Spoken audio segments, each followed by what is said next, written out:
Hi, welcome to Change Your Life with Mira video series. Today, I would like to explore a subject of change. I know we say change is good, or we sometimes say it's good to change so we can just break the mold or break the routine or don't get bored.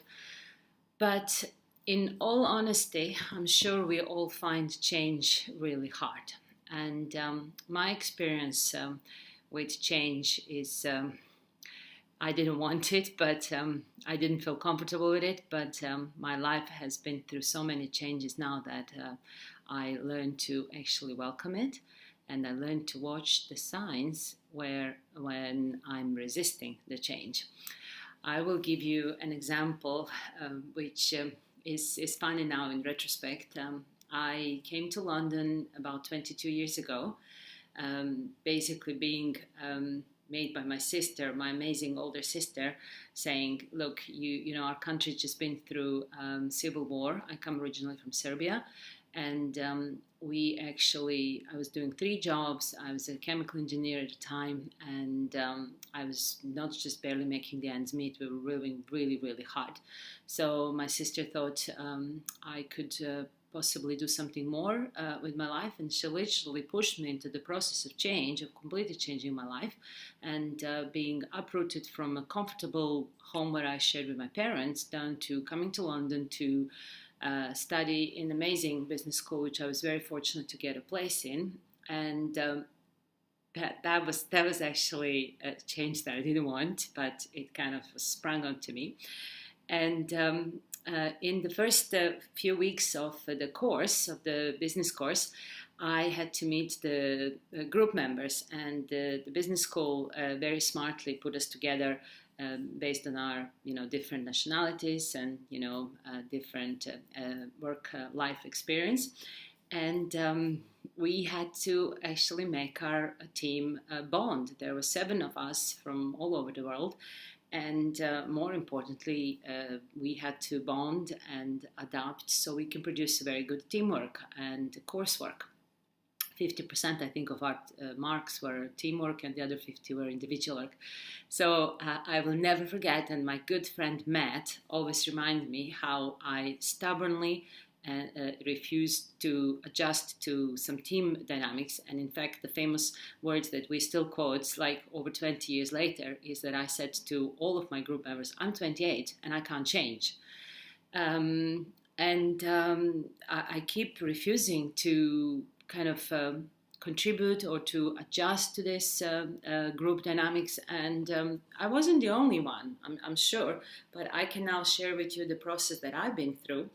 And just that, slowly, very, very cautiously, I observed these lovely people. I started to be more open to their input. I started to learn from them. I was in awe of them. I mean, they more than half of my group were native English speakers, and my English was terrible. I mean, it's still not much better, but it was terrible at the time, having only learned it in school in a kind of like a very small country in Balkans. You just don't really learn very good English.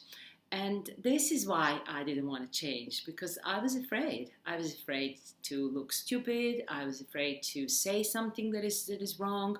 I was afraid to be laughed at. And this is why I didn't want to bond with this lovely group of people at the time. And I stubbornly, because it's a terrible streak that I have, refused to adjust. However, having said that, I managed to adjust slowly and become a very valuable and very fun member of that group, and we bonded really well. So it was a massive learning experience for me.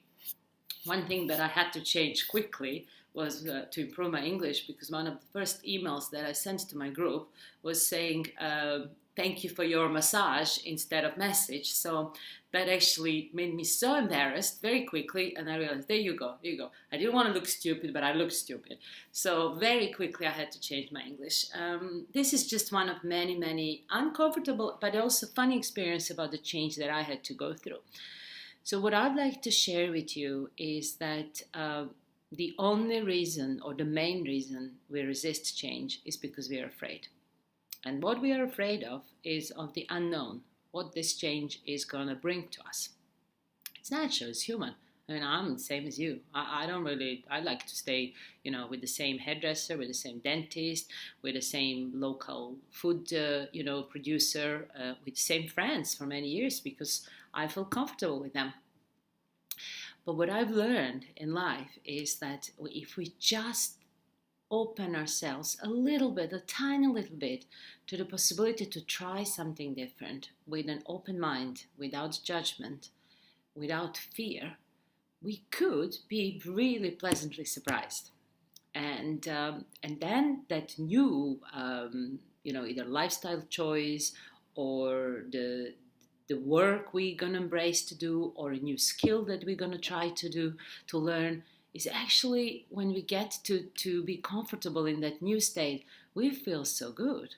So if we are not open to even try it, how would we know? Maybe we are missing something really, really important. So this is what I want to ask you to just reflect, just think. Think of the time when you actually did not feel comfortable with changing something, but perhaps the circumstances or life happened and you had to do it. And think what actually you gained by it. So let's explore the positive examples between us, like I explored one with you, and then of course we can look at the examples when we made a change and it didn't work out, and there are lessons learned from that too. So this is what I'd like you to consider today, and thank you for being patient and listening to my stories, or one example of the change that I went through, and that has only brought me a massive, massive benefit in life. Thank you very much. See you soon.